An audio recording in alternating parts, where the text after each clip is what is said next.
দুইজনেই রাজনীতি করবে, কিন্তু দুইজনের রাজনীতিতে পার্থক্য আছে কি নাই? একদল রাজনীতি করবে শুধু মিথ্যা আর মিথ্যা, শুধু মিথ্যা।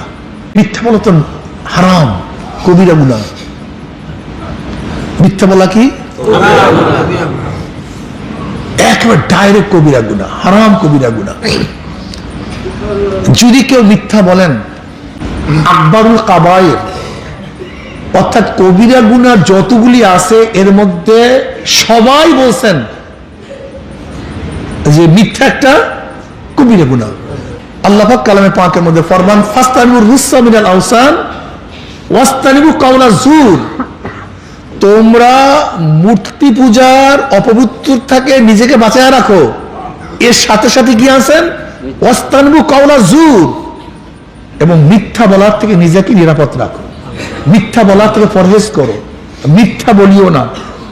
তাই মিথ্যা না বলার জন্য কিসের করে আদেশ করছেন? মূর্তি পূজার সাথে সাথে, যে মূর্তি পূজা না করার জন্য আদেশ করছেন, সাথে সাথে মিথ্যা না বলার জন্য কথা বলছেন।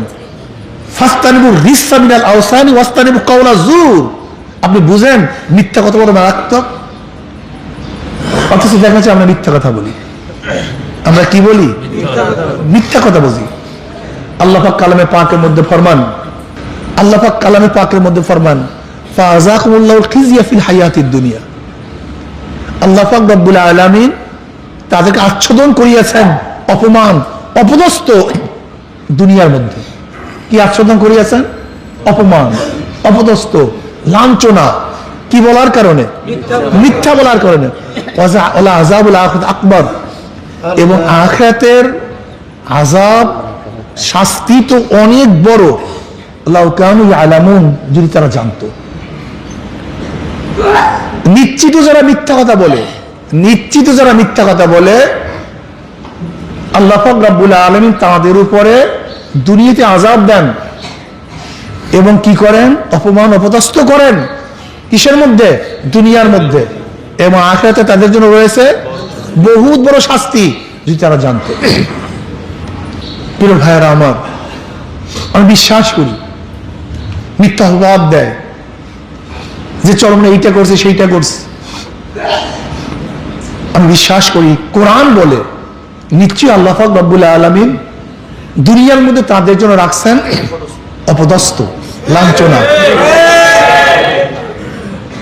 এটা আবার আপনারাও যদি কারোর উপরে মিথ্যা অভিযোগ তোলেন, এই আযাব শুধু তাদের জন্য না, আপনাদের জন্য। এর জন্য মিথ্যা অপবাদ থেকে নিজেকে পরহেজ করুন, বাঁচায় রাখুন।